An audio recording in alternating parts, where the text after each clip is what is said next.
Hoje ainda eu li duas notícias que me deixaram estarrecido e feliz ao mesmo tempo. As duas são as seguintes, que estavam circulando aí na internet, né? E de manhã, lá no hotel, eu acompanhando as notícias, pude lê-las. A primeira: Colômbia aprova o primeiro casamento, entre aspas, de 3 homens. Então você que já se espantou com algumas coisas que aconteceram aí no passado, né? De aprovação de certas uniões, que alguns chamam casamento, mas casamento, você sabe, tem um conceito bíblico, né? Ele existe num contexto bíblico, é uma união heteromonogâmica. Agora aprovam um casamento chamado de poliamor, né? E eu fiquei assim, realmente pensando nos dias anteriores ao dilúvio, né? Ali na história conta que um deles se apaixonou pelo outro, aí eles se uniram, depois um deles trai aquele outro com um terceiro, mas aquele outro não se ofende, gosta do terceiro e eles o convidam para fazer parte do relacionamento, e os 3 então se casam. E eu fico pensando se daqui a pouco não veremos também, quem sabe, a união.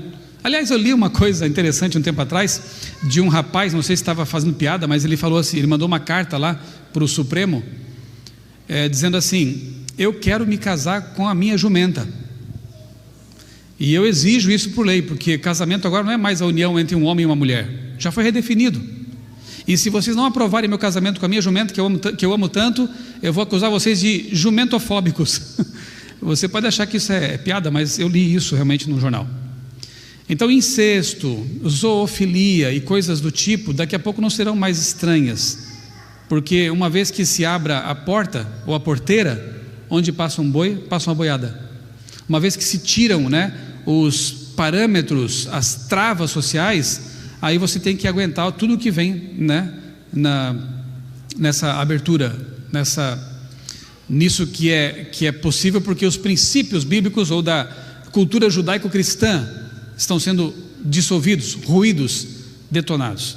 E a outra notícia diz respeito a uma experiência, agora finalmente bem sucedida, da fusão de genes de um porco e de seres humanos. Então eles criaram um embrião, talvez não permitam que ele se desenvolva, vai saber, né? Mas o fato é que criaram um embrião, unindo aí partes do genoma de um ser humano e de um porco. E isso me fez de novo pensar nos dias anteriores ao dilúvio, porque a escritora inspirada, Ellen White, diz que um dos grandes pecados que motivaram a destruição do mundo antediluviano foi justamente o ser humano brincar com a vida, manipular a vida, aquilo que ela chamou no tempo dela de amalgamação. Não tenho tempo para tratar desse assunto agora. No meu blog criacionismo.com.br, se você digitar amalgamação, você vai encontrar lá um artigo longo, né, que discorre sobre isso. Mas a destruição do casamento bíblico, a licenciosidade, a manipulação irresponsável daquilo que é mais sagrado, a vida, e outras coisas mais, me mostram que nós estamos vivendo de novo num tempo em que logo Deus terá que dizer basta, não dá mais, né? E que estejamos preparados, né, para enfrentar realmente um tempo muito complicado, esse que nós estamos vivendo. Eu quero começar convidando vocês começar não, porque eu já comecei, né? Quero continuar e agora convidando vocês a ler comigo Mateus capítulo 24, verso 24. Abra a sua Bíblia. Se você que está em casa tem a sua Bíblia aí à mão, né, por perto, também pode pegá-la e ler conosco aqui esse texto, Mateus 24, verso 24. O sermão profético de Jesus, eu creio que você conhece muito bem esse capítulo, eu vou ler só esse verso por enquanto. Porque surgirão falsos cristos e falsos profetas, operando grandes sinais e prodígios, para enganar, se possível, os próprios eleitos. Quando eu leio um texto como esse, eu fico pensando, né, que tipo de engano, ou que tipos de engano serão esses, né, tão poderosos, que seriam possível, que se fosse possível, enganariam até o próprio povo de Deus, chamados aqui de eleitos, né, os escolhidos, enfim. Não está estando aqui predestinação, né, a situação é outra, mas enfim, enganaria até o povo de Deus. Por quê? Será que estamos realmente bem despertos, né, para as coisas que estão nos rodeando, para todas as filosofias que andam conquistando este planeta confuso e corrompido? Ou talvez estejamos também, quem sabe, sendo levados, né, por certas coisas e nem nos damos conta mais de que elas são realmente coisas enganosas. Eu quero analisar com vocês agora aqui, rapidamente, aquilo que a gente pode chamar de a mentira original. Lá em Gênesis capítulo 3, versos 4 e 5, nós lemos assim: disse a serpente à mulher. Você sabe que a serpente ali era apenas um médium, né? Foi a primeira experiência mediúnica na história. O inimigo, o anjo caído, ele usa aquele animal para enganar, né, a primeira mulher deste planeta. Disse então a serpente à mulher: certamente não morrerão. Deus sabe que no dia em que dele, do fruto, vocês comerem, seus olhos se abrirão e vocês serão como Deus. Ali estão então os primeiros dois grandes enganos que vêm inebriando a humanidade, com os quais o diabo tem enganado os seres humanos desde o Éden até hoje. Primeiro, vocês não vão morrer. E ele inaugurava assim a ideia espiritualista ou espírita de que o ser humano é imortal, coisa que ele não é.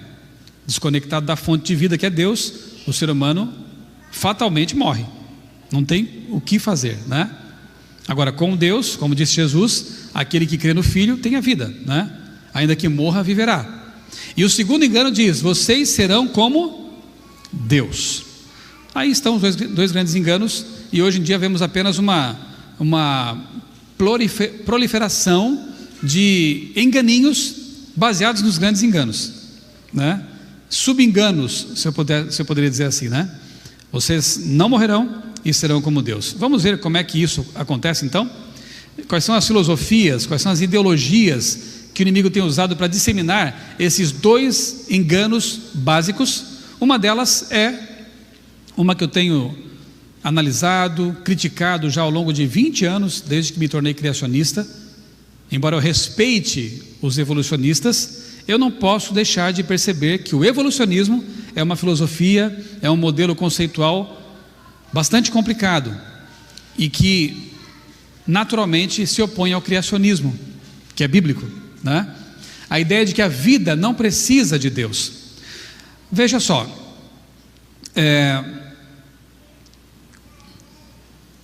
desde os anos 60 por aí, eu me refiro aqui a uma produção de 68, né?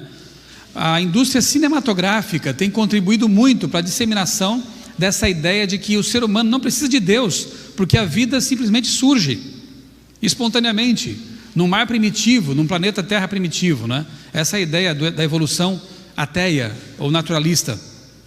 Então, repito, o cinema, os quadrinhos, né, a mídia de modo geral, como veremos amanhã à tarde, ou hoje à tarde, né, tem contribuído grandemente para disseminar e fazer a cabeça das pessoas para que elas aceitem pelo menos a chamada evolução teísta, que tenta fundir Bíblia com evolucionismo, criando uma doutrina, um modelo aberrante, esquisito, né? Em 68 foi às telas de cinema um filme chamado 2001, Uma Odisseia no Espaço, um filme de ficção científica, em que vocês poderiam esperar assim, apenas naves espaciais, cenas do espaço sideral, mas não. O filme começa com esta cena que eu quero que vocês assistam agora.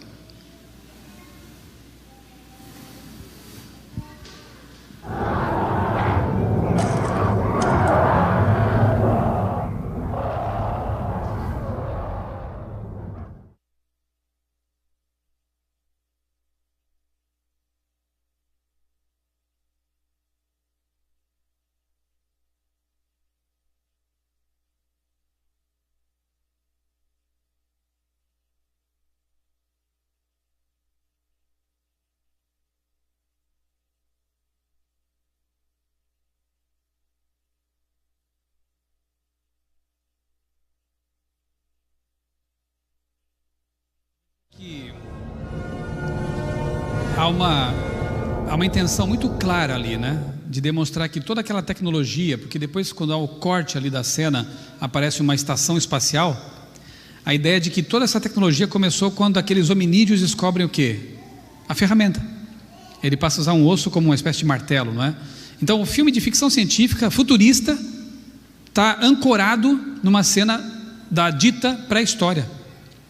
Eu me lembro quando eu cursei jornalismo lá em Florianópolis, eu pensava assim, bom, eu não estou fazendo biologia nem geologia, acho que eu não vou enfrentar esse assunto na sala de aula.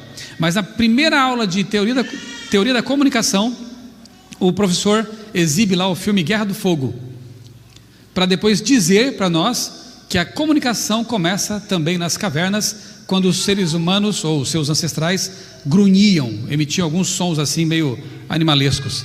E eu pensei, está em todo lugar essa teoria, contamina tudo, né? Os comportamentos, tudo se explica pela teoria da evolução, que infelizmente leva as pessoas a pensar que a vida surge, não é criada, né? Um dado interessante que não sei se você sabe, na introdução do livro Origem das Espécies, Charles Darwin, o autor, ele registrou o seguinte: após 5 anos de trabalho, permiti-me especular sobre o assunto e redigi algumas notas breves. Desenvolvi essas notas em 1844, até as converter no esboço das conclusões que então me pareciam prováveis. Ou seja, o livro Origem das Espécies, que deu um tremendo impulso à ideia da evolução das espécies, né? Darwin não foi inventor dessa teoria, mas foi um dos que sistematizaram, né? Ele forneceu argumentos, digamos, mais científicos, né? Nem isso era, mas enfim, para essa teoria. O esboço desse livro começou a ser feito quando? 1844. Você crê em coincidências? Eu sou meio cético para certas coincidências, né? Porque essa data ela é muito significativa para a história do Adventismo, né? A gente sabe que praticamente a nossa história como igreja, ela está relacionada com essa data, né? O grande desapontamento de 1844. Nesse mesmo ano, Darwin então começa a esboçar o seu livro. Curioso, não? Eu tenho chamado aí uma teoria, não uma teoria, mas uma ideia que ela é bem clara, perceptível, né? Mas eu chamei de evolutismo. Você não vai encontrar essa palavra aí nos dicionários porque é um neologismo, mas eu acho que ela expressa bem o fato de que espiritismo e evolucionismo, ainda que alguns dos seus defensores não admitam, estão intimamente relacionados. E querem ver quem admite isso? Esse trecho que eu vou ler com vocês agora foi escrito por nada mais, nada menos que ninguém mais, ninguém menos que Allan Kardec. Se Darwin é um nome importante para os evolucionistas, Kardec seria a mesma coisa para os espíritas, né? Um médico francês. Enfim, no livro, ali está a capa, o Livro dos Espíritos, Kardec escreveu o seguinte: no começo tudo era caos, os elementos estavam em confusão, pouco a pouco cada coisa tomou seu lugar. Apareceram então os seres vivos apropriados ao estado do globo, pois a terra lhes continha os germens que aguardavam um momento favorável para se desenvolverem, para evoluírem, né? Os princípios orgânicos se congregaram, desde que cessou a atuação da força que os mantinha afastados, e formaram os germens de todos os seres vivos. Os germens estavam em estado latente. O que é isso aí, em outras palavras? Evolução, teoria da evolução.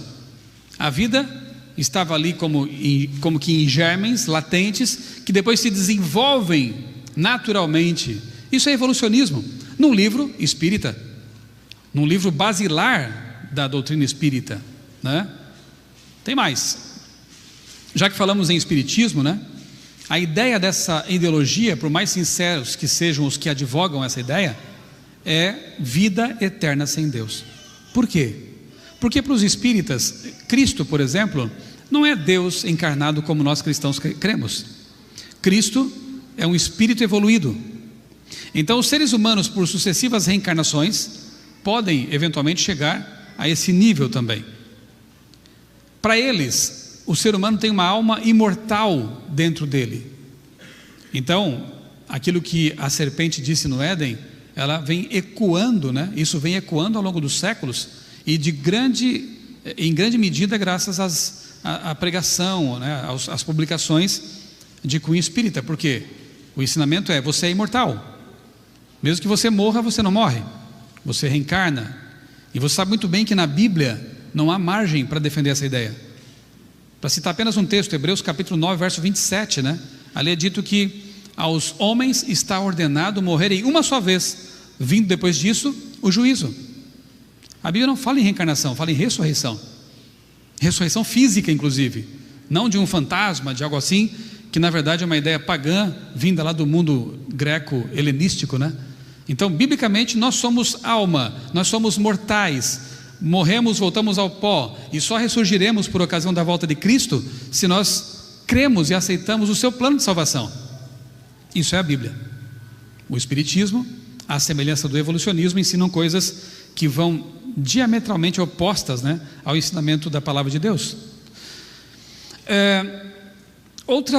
Outro detalhe curioso, né, que alguns poderiam pensar que é uma outra coincidência, mas quando você começa a ter muitas coincidências, fica difícil defender essa ideia, né? É o fato de que o Espiritismo moderno, ele nasce nesse local, lá em Hydelsville, no estado de Nova York. Há uma casa ali, dentro da qual estão os fundamentos da casa que pertenceu à famosa família Fox, aquela em que as meninas conversavam, né, com os espíritos batendo na parede, ouvindo as pancadas, né? Mas que na verdade, já sabemos, não são espíritos coisa nenhuma, né? E ali os próprios espíritos admitem, local de nascimento da religião espírita moderna, ou do espiritualismo moderno. Quando? A data? O ano 1848. Apenas 4 anos depois do grande desapontamento, e apenas 4 anos depois de Darwin começar a esboçar o seu livro. Tudo numa mesma época, no mesmo período, e numa geografia muito próxima também. Porque cerca de 10 quilômetros de distância desse local está a fazenda de Hiram Edson, local que nós cremos, ali nasceu a teologia adventista, quando Edson, caminhando pelo milharal, olha para o céu e compreende a doutrina do santuário. Você acha que é coincidência de novo? Repito, eu sou muito cético para essas coisas, né? Ali em volta daquela casa, desse monumento, existem vários tijolinhos vermelhos com inscrições comemorativas. E uma vez, quando eu estive nesses locais ali visitando, e passei por esse local também, uma daquelas pedras, um daqueles tijolos me chamou a atenção, porque a frase ecoa, mais uma vez, a mentira original, ao dizer: não há morte. There is no death. Não há morte. Quem disse isso no Éden? Vocês não morrem? Sabemos, né? O inimigo de Deus usando a serpente como médium. E a mentira continua sendo levada adiante por sistemas, por filosofias, por produções midiáticas e por aí vai, né? Aqui, por exemplo, algumas capas de revistas, de séries, né? De brinquedos também, divulgando abertamente, né? Essa crença de que o ser humano não depende de Deus para viver. Séries como Supernatural, não precisa nem esconder mais o nome, né? Agora é sobrenatural, já diz tudo. Ghost Whisper, sussurros do além, dos fantasmas, né? Medium, Monster High, Ghost, nos anos 80, 90, né? Começava essa onda assim, espírita nos cinemas, com muita força. Uma outra ideologia, estamos aqui, eu falei para vocês, né? Vamos fazer assim uma espécie de voo rasante, rápido, depois você pode se aprofundar nisso. Em meu blog tem bastante material sobre isso. No meu livro, Os Bastidores da Mídia, eu abordo esses 3 grandes estratagemas do inimigo também, com um pouco mais de profundidade. Aqui nós estamos fazendo apenas um voo rasante, né, nesses assuntos. Mas o marxismo, ele acaba se constituindo também. Eu sei que o marxismo tem um espectro amplo de ideias, hoje tem subdivisões do marxismo, assim como tem do darwinismo, assim como tem também do espiritismo, né? Mas pegando assim a ideia no seu âmago, né? A sociedade pode e deve viver sem Deus, porque a religião, segundo Marx, é o ópio do povo. Ela só ilude, ela cega, como se o marxismo não cegasse, como se o espiritualismo e o darwinismo não cegassem também. Também não cegassem as pessoas, porque eu creio que a religião bíblica não cega. Eu gosto muito do texto, e é com ele que eu vou começar amanhã, hoje, a gente se trai, né? Hoje pela manhã, o sermão. João 8,32. Conhecereis a verdade, e a verdade vos libertará. Eu creio sinceramente, porque eu me sinto livre hoje das amarras que me prendiam há mais de 20 anos, que a verdade de Jesus Cristo liberta, abre a mente, nos torna livres pensadores, de fato. Agora essas ideologias, elas escravizam, elas cegam. E veja, Outra vez, as inter-relações entre esses ismos, tá? Darwinismo, espiritismo e agora marxismo. No livro Capital, de Karl Marx, ele, numa nota introdutória, dedica a obra a quem? A Charles Darwin, de um autêntico amigo seu. Fica interessante? Mas tem mais. José Oswaldo Meira Pena, no livro Polemos, da UNB, não é um cristão, não é um adventista, é um acadêmico, numa obra acadêmica, ele escreveu o seguinte: em carta a Engels, um grande amigo de Marx, na verdade financiou, né, o próprio Marx, junto com ele publicaram o Manifesto Comunista em 1848, olha a data de novo, 1848, enfim, em carta a Engels, de 19 de dezembro de 1860, um ano depois da publicação de Origem das Espécies, Marx informa seu dileto amigo que, abre aspas, palavras de Marx: durante meu tempo de provações, nas 4 últimas semanas, li toda espécie de coisas, entre outras, o livro de Darwin, sobre a seleção natural. Malgrado o seu inglês pesado, esse livro contém o fundamento natural de nossa teoria. O próprio Karl Marx admitindo que o livro Origem das Espécies contém o fundamento do marxismo. Então não preciso falar mais nada praticamente, né, para fundamentar essa ideia. O próprio admite isso. Um outro livro interessante que vale a pena ler é uma biografia breve de Charles Darwin, escrito por Paul Johnson. Quanto eu saiba, também não é nenhum cristão ou evangélico, coisa parecida, né? A obra também não é de uma editora evangélica nem cristã. Ele escreveu algo muito interessante e revelador ali. Veja, a devoção que Marx e Engels demonstraram em relação à origem das espécies, ainda na semana de sua publicação, foi seguida por um interesse contínuo entre importantes comunistas, de Lenin a Trotsky, de Stalin a Mao Tse-tung, e todos esses aí lançavam mão da teoria da seleção natural para justificar a luta de classes, um dos fundamentos do marxismo. Assim como a luta no mundo biológico, existe também no mundo natural. E sabe quem que se valeu dessas ideias com fins terríveis? Me cite um deles, que tinha na leitura de Darwin também alguma inspiração. Quem? Hitler, Adolf Hitler. Não está aqui nessa palestra, mas se você procurar em meu blog você encontra também. Traud Jung, secretária pessoal de Hitler, especialmente naqueles momentos finais em que ele ficou lá na toca, né? Ela escreveu um livro depois, um testamento, dizendo que Hitler era de fato um evolucionista, e usou também essa ideia para justificar o quê? A eugenia. Assim como a seleção natural na natureza, e há mesmo, né? Em que os mais fortes, os mais adaptados, os mais aptos é que sobrevivem, por que não dar uma mãozinha, né, para a natureza em relação aos seres humanos? Vamos eliminar mais rapidamente os que não têm tanta aptidão. E aí ele começa a matar homossexuais, negros, judeus. Que coincidência, a raça ariana dele era mais evoluída, né? Coincidência? Vocês veem que ideias têm consequências, não ficam só no campo das ideias. Ideias têm consequências, é um título de um livro, inclusive, né? E se elas forem adotadas e empregadas de forma errada, podem ser muito perigosas. E aqui nós vemos um caso desse. Mao Tse-tung, Stalin, os regimes comunistas ateus mataram milhões de pessoas. A título de comparação, a Inquisição Católica matou milhares de pessoas. É uma coisa reprovável, sem dúvida, abominável, mas os regimes ateus comunistas mataram muito mais pessoas. E curiosamente, poucas pessoas chamam atenção para esse fato, né? Procure, por exemplo, o chamado Livro Negro do Comunismo e leia, para você ter uma ideia do que foi esse problema, né?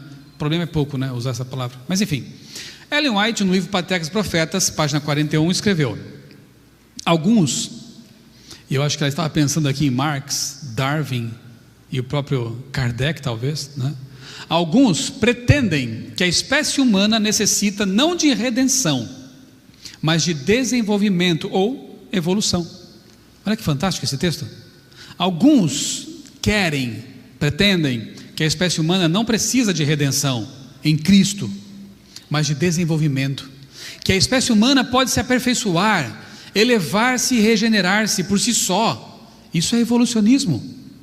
espiritual ou biológico ou social. Assim como Caim julgava conseguir o favor divino como oferta a que faltava o sangue de um sacrifício, assim esperam estes exaltar a humanidade à norma divina, independentemente da expiação. A história de Caim mostra qual deverá ser o resultado, mostra o que o homem se tornará separado de Cristo. A humanidade não tem poder para regenerar-se, ela não tende a ir para cima, evoluir para o que é divino, para o que é superior, mas para baixo, para o que é satânico. Que clareza! Só alguém realmente inspirado por Deus para perceber lá no século XIX as implicações de ideias que estavam sendo gestadas no tempo dela, como marxismo, espiritualismo e evolucionismo. O ser humano precisa de regeneração, o ser humano precisa de redenção. O ser humano precisa evoluir? Não, precisa se entregar a Jesus para viver eternamente com Ele. É disso que precisamos. Mas o diabo não quer, naturalmente, que isso aconteça. Então ele coloca em nós a ideia de que somos deuses. Nós podemos evoluir biológica, social ou espiritualmente, mas podemos? Não podemos. Sabe, irmãos, às vezes Deus permite que a gente vá ao pó para que a gente acorde, para que a gente entenda quem nós somos e o busquemos. Deus permite que a gente às vezes viva no pó ou vá ao pó para nos dar as mãos e nos exaltar, para viver para Ele, para sempre com Ele, redimidos. O diabo faz um trabalho invertido, sabia? O diabo nos faz pensar que nós podemos ser exaltados, alimenta nossas vaidades, nossos orgulhos, né? Alimenta a ideia falsa de que nós podemos mudar esse planeta para melhor. A história mostra que não estamos conseguindo, mas enfim, ele faz isso para que um dia possa nos jogar no pó para sempre. Olha o trabalho diferente de Deus e do inimigo. Jesus foi muito claro em dizer: sem mim nada podeis fazer, mas tudo podemos naquele que nos fortalece. Conectados com Deus, que é a vida, unidos intimamente a Jesus, que é a nossa vida, que é a verdade em pessoa, nós temos esperança, porque Ele nos redime do pecado. O diabo não quer isso, nos afasta da fonte de vida e redenção, e nos dá a ideia falsa, ilusória de que nós podemos. Qual é a sua decisão, né? Você busca a ajuda do alto ou a autoajuda, como dizem alguns, né? Dentro de nós não há nada que nos recomende ou que possa nos salvar. Meditação não é esvaziar-se para olhar para dentro. Você não tem nada lá, tem trevas. Meditação é encher a mente da palavra de Deus, encher a mente de Cristo, e assim ter uma vida plena, uma vida abundante. Ideias têm consequências e trazem muito sofrimento também. Essa moça tem uma história interessante. Sarah Winter foi militante de causas feministas, né? Ela militou em alguns movimentos feministas radicais, defendia o aborto, meu corpo, minhas regras, todas essas ideias que a gente conhece, né? Até que ela teve algo que mudou sua forma de pensar. Teve um filho, e essa experiência mexeu com ela, como é comum acontecer com mães, né? Mexe com a pessoa. E Sarah, ela foi buscar ajuda no movimento feminista, não encontrou lá, encontrou numa igreja. Eu quero que você ouça agora, eu fiz uma edição, esse testemunho dela, essa declaração, né? Esse depoimento dela ao Senado, está na internet, é um vídeo mais longo, né? Eu fiz uma edição, deixei ali alguns trechos mais significativos, e eu queria que você prestasse atenção no que ela enfrentou, no quanto ela sofreu, e de que realmente ideias têm consequências. O feminismo, o marxismo, né? Eles podem realmente causar estragos profundos na vida de uma pessoa. Por favor, acompanhe o depoimento dela, depois a gente comenta alguma coisa. Eu entrei num grupo feminista, Feminismo Brasil, nem sei se existe ainda. Eu estava com muito medo e eu queria muito que as pessoas lá pudessem me ajudar. O meu ex-marido estava me colocando para fora de casa, estava com outra. Eu grávida de 11 semanas, eu não tinha ideia para onde eu ia, não podia voltar para minha casa no interior de São Paulo por conta desse irmão que tem problemas com drogas. Eu não queria mais ficar morando de favor na casa dos outros, eu estava completamente desesperada. E eu pedi ajuda nesse grupo. E a coisa que eu mais ouvi, um comentário após o outro, foi: aborta, porque isso não é uma vida, isso é um amontoado de células. Eu fui nesse grupo buscando qualquer tipo de ajuda, um lugar para dormir, um alimento. Eu nem sabia que existiam pessoas como a Doris ou como a Rose, porque talvez se eu soubesse, eu não teria estragado a minha vida do jeito que eu estraguei. Eu fui num grupo feminista procurando ajuda, procurando um emprego, procurando um abraço de amigas. Mas o que eu encontrei foram 4 comprimidos de Citotec. E eu recebi esses comprimidos de uma médica, uma ortopedista.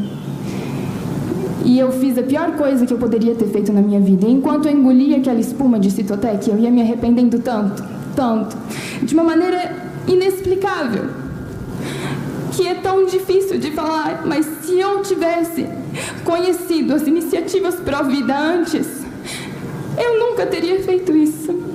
Que mais do que levantar cartazes é fazer o que essas 2 mulheres fazem. Não basta ficar o dia inteiro brigando com homens no Facebook, achando que vão salvar as mulheres ou que vão fazer alguma coisa de bom para as mulheres.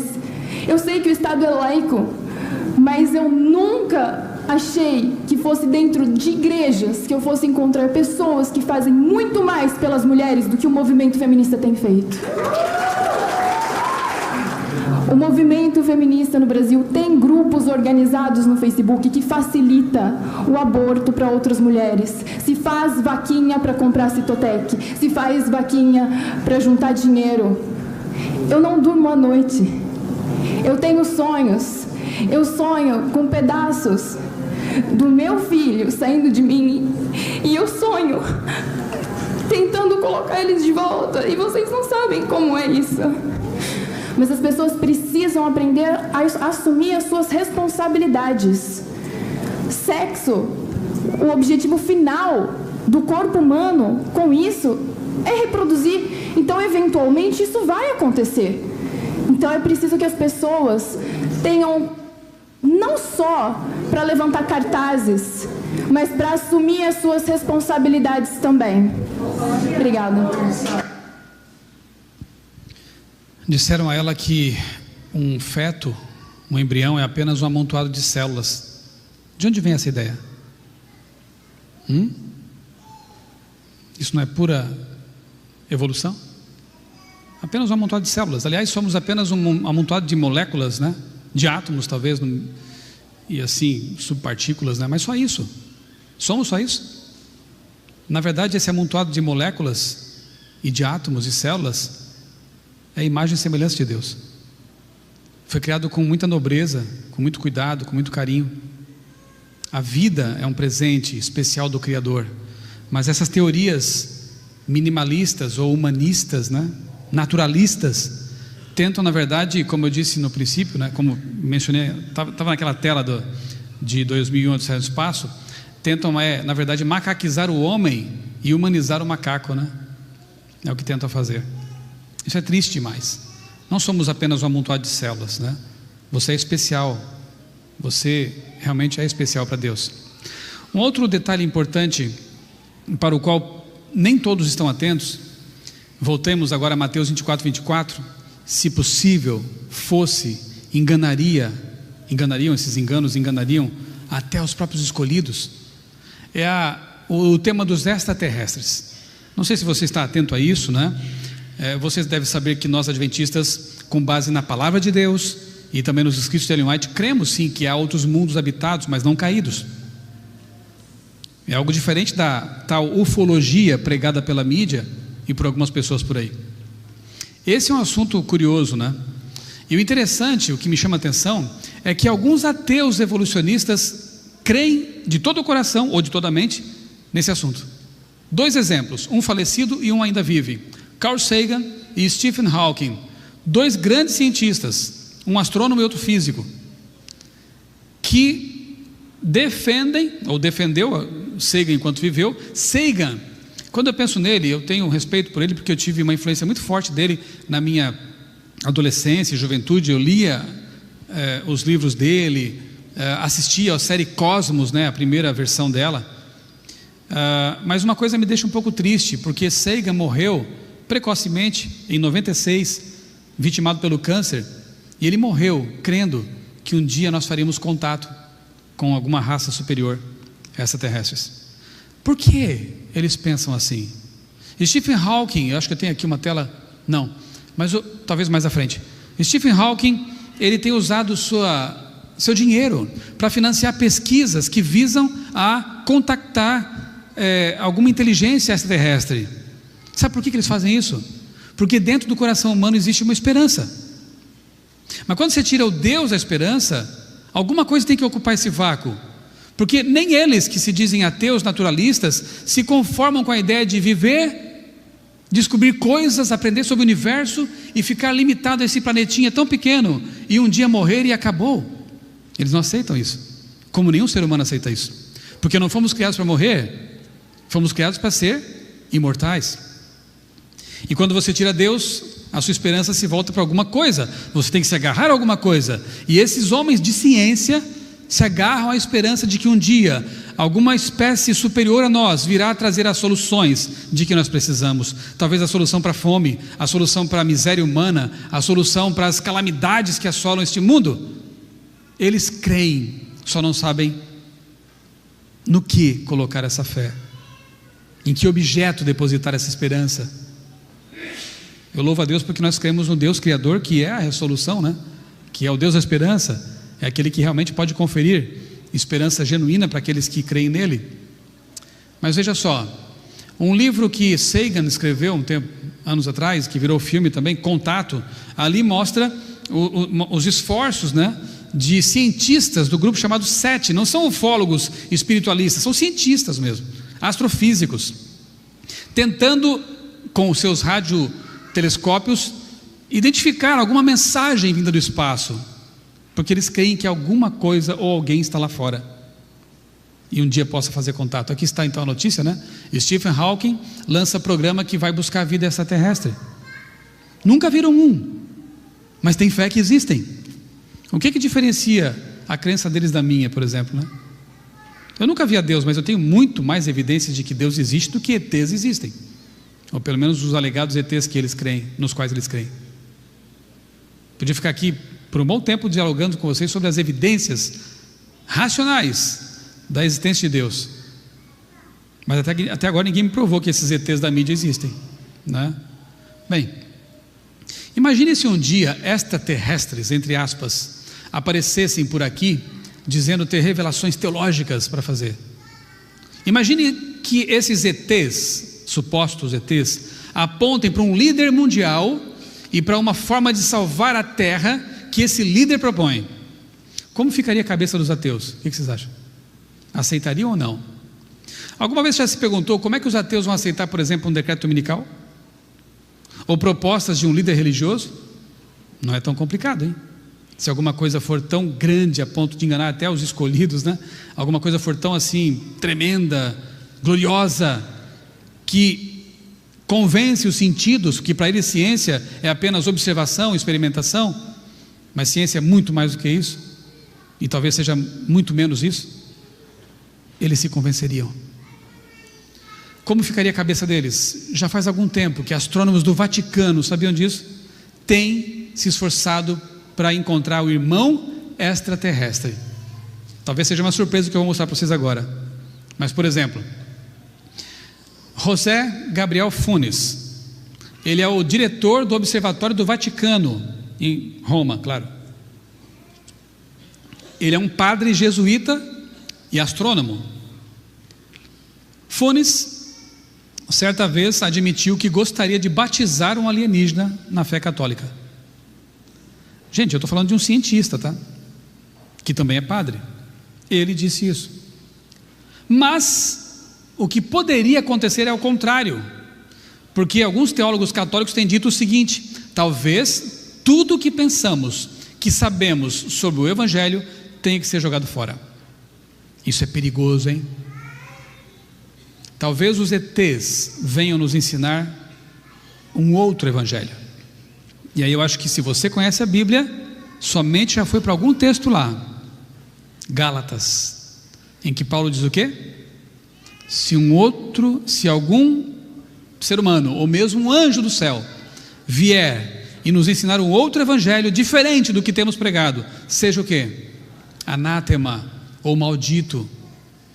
Gente, aí um padre jesuíta diz: talvez esses ETs venham nos ensinar um outro evangelho.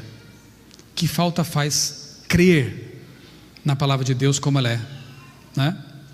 Outro pesquisador do Vaticano, esse astrônomo aqui, também padre, Guy Consolmagno, sugeriu publicamente, está na internet, você pode pesquisar, sugeriu publicamente que os alienígenas poderiam realmente ser os salvadores da humanidade. Agora você vê um padre astrônomo, dizendo que os ETs e não Deus, e não Jesus em sua vinda, é que podem nos salvar de nós mesmos. Não é brincadeira, né?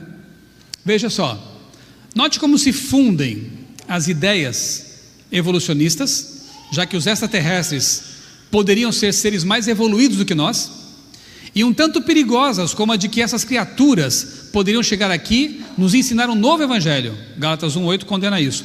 Seria realmente uma união de esforços bem conveniente entre a besta e os tais extraterrestres, que nada mais são do que anjos caídos. Como dizia o pastor George Vanderman, brinquedos de um anjo caído. E essa mentira vem sendo disseminada nas telas há um bom tempo. Talvez o mais famoso dos ETzinhos aí seja o próprio ET, do filme de 82, que eu ainda criança, não era adventista, assisti no cinema, nos tempos que eu ainda ia ao cinema.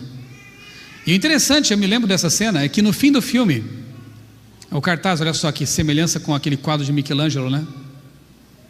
Mas enfim, no fim do filme, o ET é resgatado por seus amigos, seus conterrâneos. Será que é correto falar assim? Porque conterrâneo vem de terra, né? Complanetâneos. Ele é resgatado por seus amigos, e antes de subir na nave ele fala: eu voltarei, eu voltarei. Uma geração foi influenciada por esse filme, eu incluído nessa geração, né? E que houve um ET bonzinho, mais inteligente, mais evoluído, dizendo: eu voltarei, eu vou embora, mas eu voltarei. Talvez o ET mais famoso de todos seja esse aí, né? Ou você esquece que ele é um ET, apesar de ser tão humano, né? É engraçado, se a evolução é verdadeira, como é que uma pessoa num outro planeta evolui com 2 braços, 2 pernas, 2 olhos, cabelo igual da gente? O meu já não é mais tanto igual, mas enfim.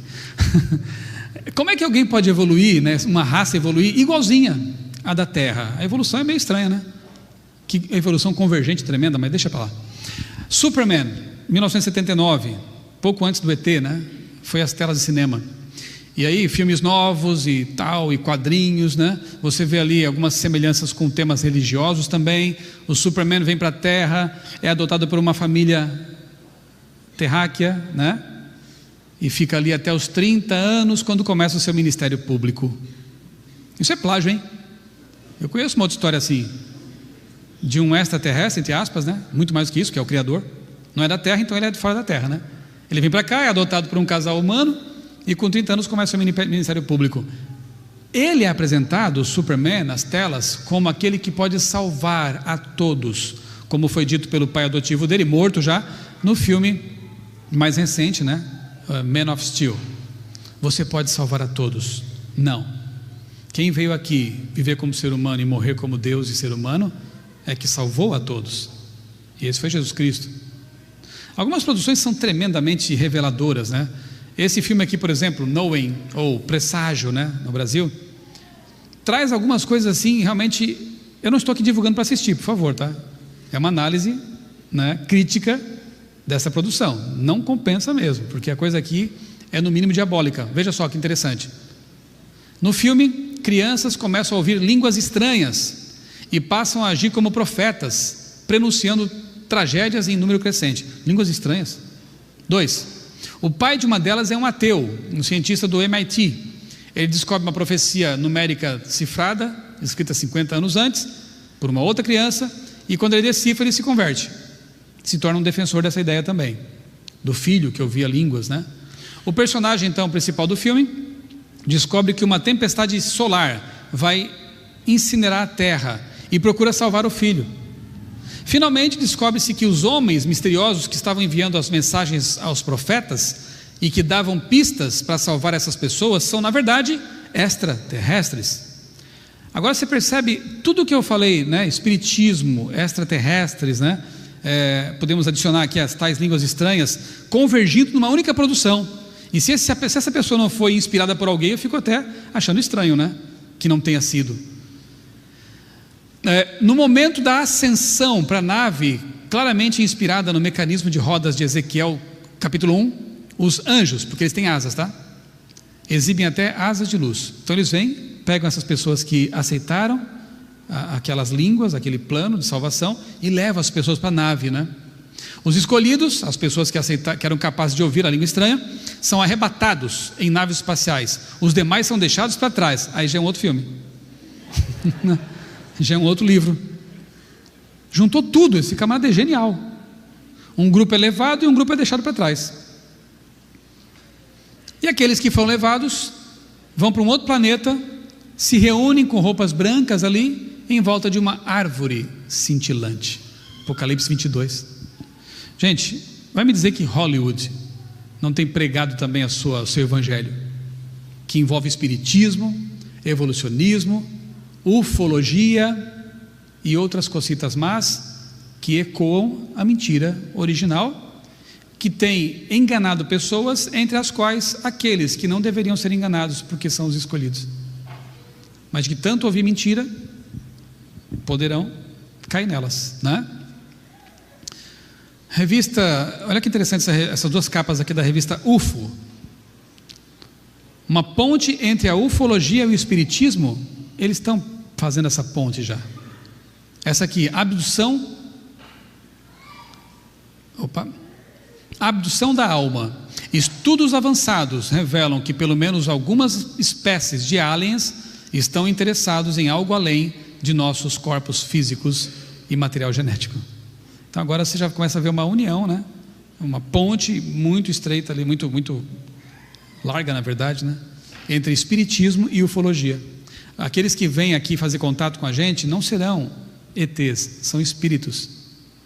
E Sagan e Hawking aceitariam, porque são os ETs que eles esperam.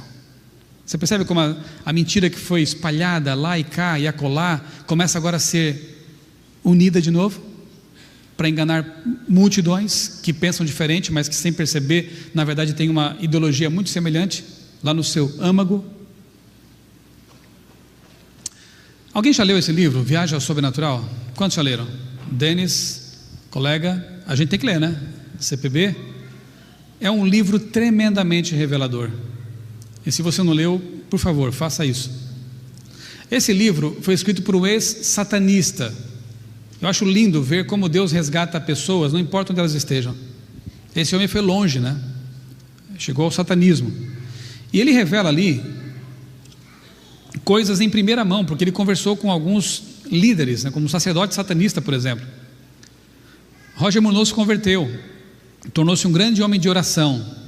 Escreveu também um livro chamado Respostas Incríveis à Oração, também da CPB. Lindo livro. É desse homem.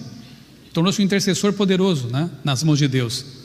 E ele fala nesse livro sobre as artimanhas ufológicas, né? Por exemplo, ele concedeu uma entrevista um tempo atrás, né, anos atrás, em que ele fala exatamente isso que eu estou falando para vocês, que os demônios têm se feito passar por ETs, para enganar as pessoas que talvez não aceitassem demônios nem espíritos, mas que aceitariam perfeitamente extraterrestres. Acompanhe esse trechinho de uma entrevista que ele concedeu antes, acho que na década de 80 talvez, que é bastante interessante. Roger, when I was a teenager back in the 1970s, I remember a song that came out talking about the age of Aquarius. And since then we've seen the development of the New Age, and I wondered if back when you were involved in spirit worship, if they talked about New Age at all. Oh yes, it was a big thing that was coming up. One of the major deceptions of the last days. And the priest told us, we talked for quite a while, and then he said, could I have a bit more? You're talking about something very fascinating. He says the grand plan, the Master's grand plan for harvesting the nations, for harvesting the multitudes of the earth into his cause, just before the close of the great controversy between the forces of good and evil. So we continued, after we expressed ourselves, we were deeply interested to know more about the activities of spirits. And he said it's going to be done in a unique manner. This grand plan is going to take people are going to eat the stuff. Because it says spirits, demon spirits, will declare themselves to be inhabitants of far distant planets in the galaxies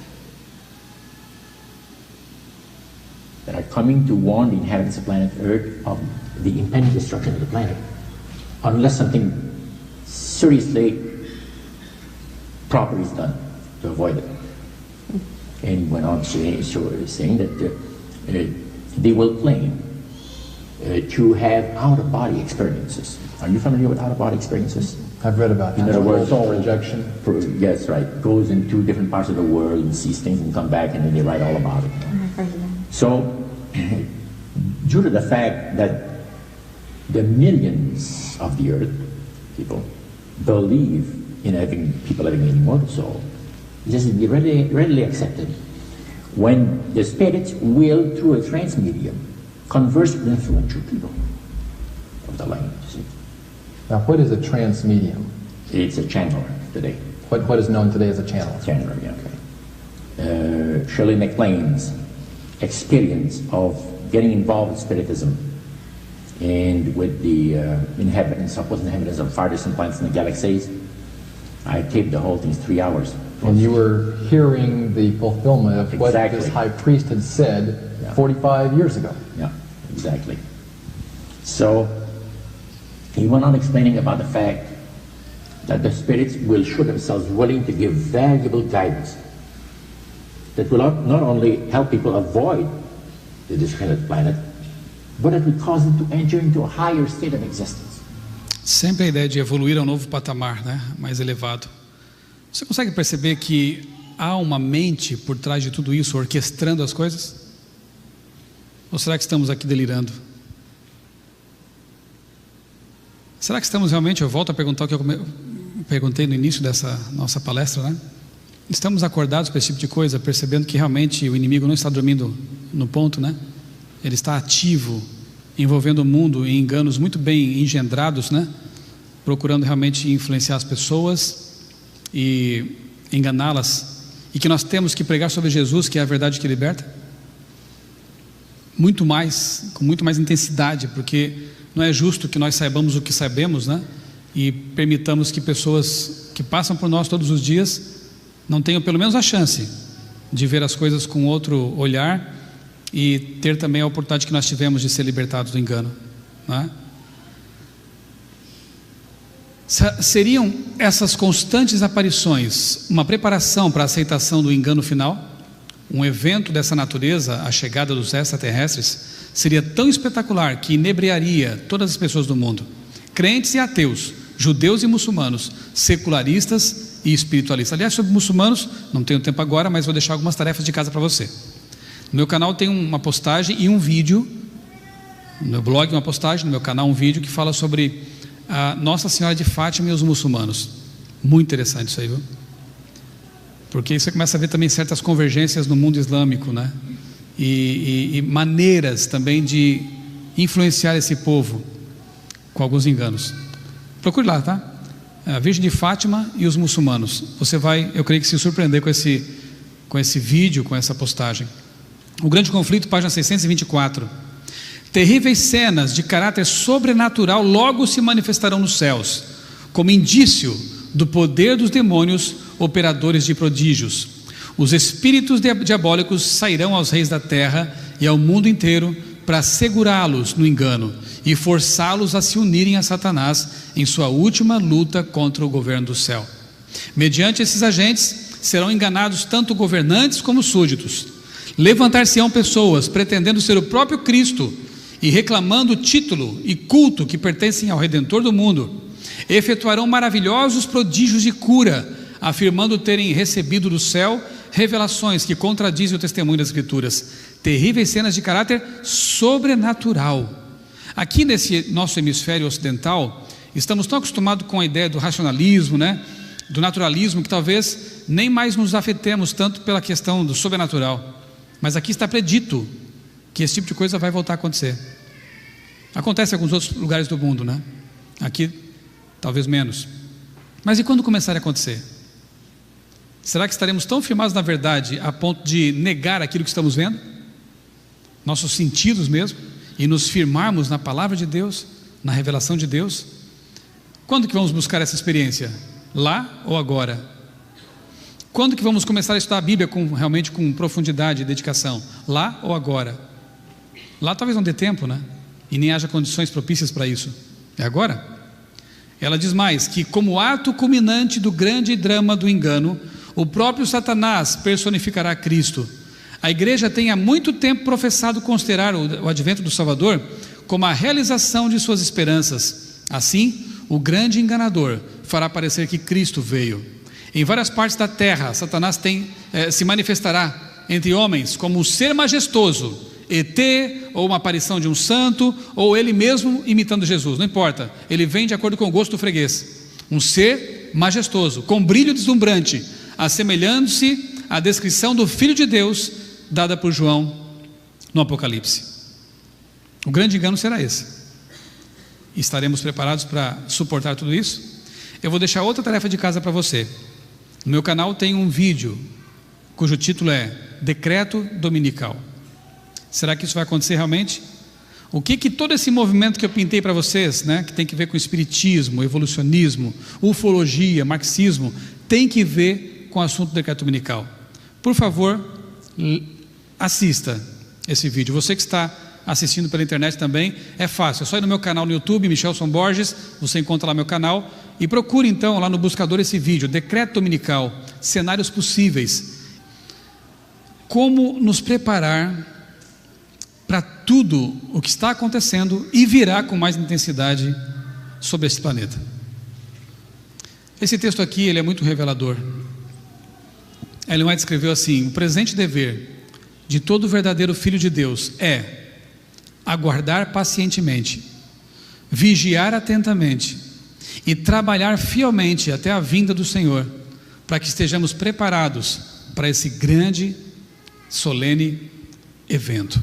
Para facilitar, destaco aqui as 3 coisas que temos que fazer para estar preparados, para que Mateus 24 não se cumpra em nós. Muito pelo contrário. Primeiro, vamos ler juntos? Primeira condição: aguardar pacientemente. Você se lembra que uma das características do povo de Deus, do remanescente de Deus, é a paciência? Aqui está a perseverança dos santos. Fala-se tanto em sinais da volta de Cristo, né? A igreja tem pregado isso há mais de 150 anos e ainda estamos aqui. Eu não aguento mais. Paciência, perseverança. Nós estamos como aqueles corredores de maratona que de repente falta apenas 100 metros, né? Faltam apenas 100 metros para cruzar a linha de chegada. E alguns param assim: eu vou tomar uma aguinha agora que eu não estou aguentando mais. É momento de tomar água? Em casa você pode tomar 8 copos, né? Mas na minha comparação aqui, não é momento de tomar água. Não é hora de parar para se refrescar um pouco. É hora de continuar correndo, porque a linha está próxima de ser cruzada. Então persevere. Abandona o pensamento tolo de pensar assim: eu vou sair da igreja por um pouco de tempo. Será que não é perigoso demais pensar assim? Ou fazer isso, pior ainda? Não dá mais tempo. Fique firme. Esse é o navio que vai conduzir, como diz Ellen White, a nobre embarcação que vai conduzir o povo de Deus até o porto seguro, o porto final. Tem problemas aqui dentro? Tem. Tem situações indesejáveis? Tem. Mas é o barco de Deus. É dentro dele, dessa arca que às vezes é mal cheirosa, complicada, mas é dentro dela que nós vamos chegar até o porto. Não dá mais tempo de brincar de adventista, né? Você deve ter percebido isso. Então aguarde com paciência, com perseverança, ainda que venham pensamentos de desânimo, de abandono. Não faça isso, não dê margem ao inimigo de Deus que quer te desviar, que quer te desanimar. Não sei se falo nessa noite para alguém que de repente esteja pensando assim, ou aí na internet, né? Estou cansado, não aguento mais. Você vai buscar o que lá fora? Imergir de cabeça nesses enganos? Ou no mundo de prazeres que só distrai e cega? Ou você vai aceitar o plano de Deus que envolve prazer de verdade, puro e santo, e clareza de pensamentos e esperança genuína? O que você prefere? Segunda condição, que diz: vigiar atentamente.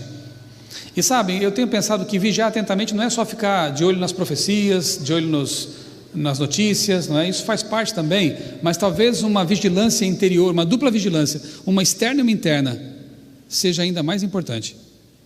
Porque há muitas pessoas que são peritas em profecias, peritas em doutrinas, mas não tem Jesus no coração de verdade. Alimentam ódio, são críticos, são perseguidores, ou são extremamente liberais, ou são conservadores de forma negativa. Não importa em que extremo do espectro estejam, não estão vigiando o próprio coração. Ou são laodiceanos também, né? Eu sou rico, não tenho falta de nada, quando na verdade é pobre, cego e nu. O que Deus espera é que nós vigiemos os acontecimentos que nos rodeiam, mas sobretudo o nosso coração. Como está a minha vida nesse momento? Se Jesus voltasse daqui a alguns dias, eu estaria pronto para subir com Ele? E se eu perder minha vida amanhã, eu estarei pronto, selado, aguardando a ressurreição de Cristo? São coisas importantes para se pensar de quando em quando, né? Ou de quando e sempre, né? Pensar nas coisas do alto, disse o apóstolo Paulo. Então vigie sua vida constantemente. E por fim, trabalhar fielmente. Você já percebeu que quem está ocupado, o tempo passa mais rápido? Quando estamos ocupados, o tempo passa mais rápido? E quando estamos ociosos, o tempo parece que não passa? Você já sabia disso? Eu vou repetir. Deus não precisa de nós para pregar o Evangelho. Sim ou não? Claro que não. Ele podia comissionar milhões de anjos para pregar muito mais rápido do que a gente, mas Ele fez questão de nos envolver na obra. É um privilégio que nos é conferido, também para que não percebêssemos o tempo passar tão devagar. Para quem está ocioso na igreja, é aquela coisa, alguém olha atravessado e ele fala: você é da igreja. Aquela pessoa olhou atravessado para mim. Você está aqui por quê? Por que você está aqui? Né? É aquela pessoa que fica dizendo assim: o fim não vem nunca, as coisas não acontecem. Agora, quem está envolvido na missão, dando estudos bíblicos, pregando, entregando livros missionários, né? Envolvido nos ministérios da igreja, ativo, por amor a Jesus, essa pessoa, ela não tem tempo para ficar pensando em desânimo, essa pessoa não tem tempo para ficar pensando naqueles que olharam atravessado para ela, porque deixa para lá essas pessoas. Ela não tem tempo para essas coisas, ela tem um foco, ela tem um alvo claro. E quando Cristo voltar, ela com surpresa vai olhar para as nuvens e dizer: esse era o Senhor nosso Deus, a quem aguardávamos. Que bom que Ele já voltou. O tempo passou rápido. Se envolva, procure o pastor, procure os anciãos. O que eu posso fazer por essa igreja? Não é o que essa igreja pode fazer por mim. O que eu posso fazer por essa igreja? O meu dom é esse, eu gosto de fazer isso. Procure os líderes e se ofereça e se envolva, e depois me conte a diferença que fez na sua vida. A minha esposa e eu somos uma dupla missionária desde que nos convertemos e nos conhecemos. Ela adolescente ainda, eu um pouquinho mais velho, nos conhecemos, começamos a namorar e dávamos estudos bíblicos para muitas pessoas. E de lá para cá, não houve um ano, não houve um mês sequer que nós ficamos sem dar estudos bíblicos. E tem sido uma bênção para nós. Quando a gente começa a terminar um estudo bíblico, a gente já começa a ficar um pouquinho preocupado. Senhor, quem vai ser a próxima pessoa? Não podemos ficar sem dar estudo bíblico. E Deus encaminha. Deixa eu te contar uma coisa, para a gente começar a encerrar. Começar a encerrar, não encerra ainda. Nós estávamos angustiados para fazer um contato com o nosso vizinho, de um casal jovem, simpático, que mudou para frente da nossa casa. Minha esposa um dia preparou lá um pão fresquinho, integral, para entregar para a moça, mas não foi possível, eles não estavam em casa, não deu certo. Tivemos que comer o pão. E a gente tentando de várias maneiras fazer um contato. No dia do Impacto Esperança, fomos entregar os livros, mês passado, né? E quando estávamos chegando em casa, aquele rapaz, tem 2 filhos eles, um pré-adolescente e agora vão ter um bebezinho. Ele me abordou na rua e perguntou assim: você conhece algum pastor adventista? Aí eu falei: por quê? É que eu assisti uns DVDs do Luiz Gonçalves, pastor Luiz Gonçalves, e eu estou com muitas dúvidas, eu estou preocupado, e eu preciso conversar com o pastor adventista. Eu falei, olha, eu sou pastor adventista, serve? Ótimo. E marcamos de conversar, e ele foi à nossa casa essa semana, passou. Tivemos uma conversa muito agradável, e já marcamos um próximo estudo bíblico. As pessoas estão sedentas. Ele já está querendo guardar o sábado. Ele já quer ir à igreja, a nossa igreja lá em Tatuí. As pessoas estão sedentas. É só você orar, ter a coragem de orar assim: Senhor, coloca no meu caminho alguém que quer ouvir de Ti. Essa oração Deus nunca rejeita. Eu tenho experimentado isso ao longo de 20 e poucos anos. Essa oração Deus nunca rejeita. E quando você encontrar alguém assim, começar a partilhar com ela a palavra de Deus, as verdades que libertam, você também será transformado. Você nunca terá tempo de desanimar. Você nunca vai ter coragem de sair da igreja de Deus. E ao ver o Espírito Santo agindo na vida das pessoas, isso vai reafirmar a tua própria fé. Isso vai te animar ainda mais. E daqui a pouco Jesus volta e a gente nem percebeu o tempo passar. Faça isso. Siga essas 3 recomendações inspiradas. E em breve, essa cena deixará de ser uma pintura e será uma realidade diante dos nossos olhos. Amém? Que Deus te abençoe. Você aqui, você que está nos assistindo, reavive a tua fé por meio do Espírito Santo, e que você com isso seja um grande missionário, levando a verdade que liberta as outras pessoas.